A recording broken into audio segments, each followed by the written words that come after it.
uje nk'uko mubizi amazina yanjye ni Nduwawe Alex. Aka kanya ngiye kubereka uburyo ushobora kuba twabikuza amafaranga kuri USA.com. Ubu ni bwo buryo ngiye kukwereka bworoshye kandi bwizewe vuba kandi byihutirwa. Ikintu cya mbere ubwo ugomba gusabwa, urumva ntabwo wajya kubikuza udafite address kuri Binance. Address ugomba gushyira amasoto Rwanda, duhera kuri Binance tugende dufate iyo address. Okay, iyo ugeze aha, iyi niyo dashboard yawe, niko iba imeze. Bisaba ko uhita ugomba gushaka address yawe. Hano ni mu ma asset tuba tugiye dufitemo. Okay, ukimara kugera aha ngaha bahita bakubwira ngo urana ufite amafaranga, none bakakubwira ngo wowe nyine urashaka address. Ikintu ugomba gukora, ugomba kuhita uza ukinyabya ukikoza kuri deposit, cyangwa ukaza ukajya aho ushaka kwajya deposit cyangwa ukajya mwa. So again reka tubanze deposit. So ukimara kujya deposit urahita uza wikoze aha ngaha.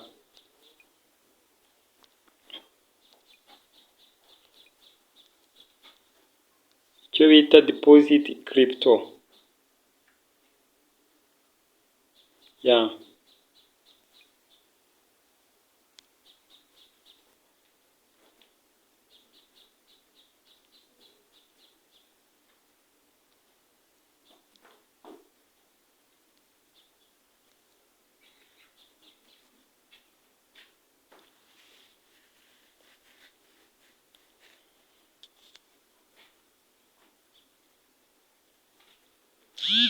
Okay, ukiza hano kuri deposit, ukiza aha ngaha ugakanda kuri deposit, ukagenda kuri buy crypto.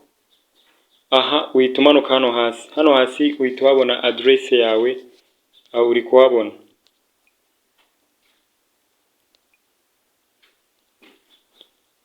Terengisi, izi nizo address zawe uhita uza ugakora. Ni ikihe kintu ugomba kuhita uza ugakora? Then uhita uza ugakanda copy. Ira wayikopiye nawe ugakopiya. Sasa noneho iyo umaze kubikopiya, ikintu uhita ukora, uhita uvuga ati okay, ubu ubu ikintu ngiye gukora, ngiye kwita njya kuri USDT yacu kuri USA.target.com, then uhite zino uzipastinga kuri withdraw.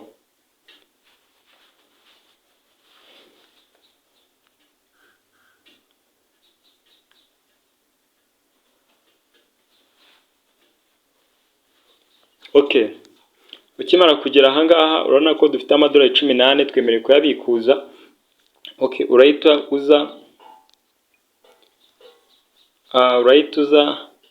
then ufate ujye aha ngaha kuri withdraw, then numara uze ukande kuri withdraw nk'umuntu ugiye kujya kubikuza nyine.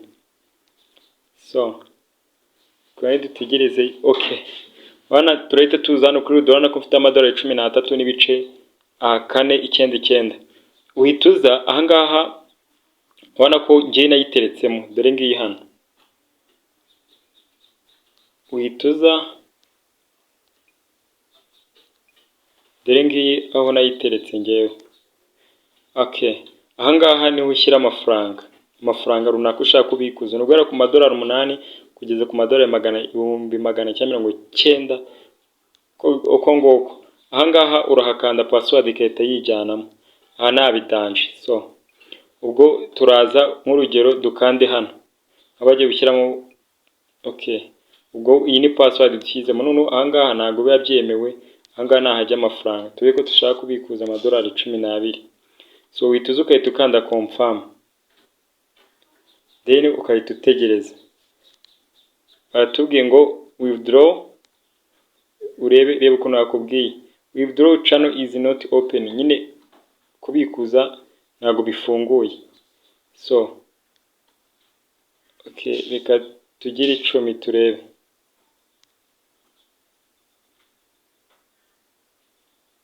Okay, ndabona habaye ikibazo mu kubikuza, sinzi ikibazo cyaba gihari.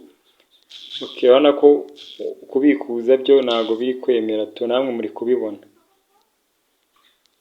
Kubikuza wapi? Kubikuza ubona ko byanze, biranze kabisa. kubikuza bibaye icyo bita insazi.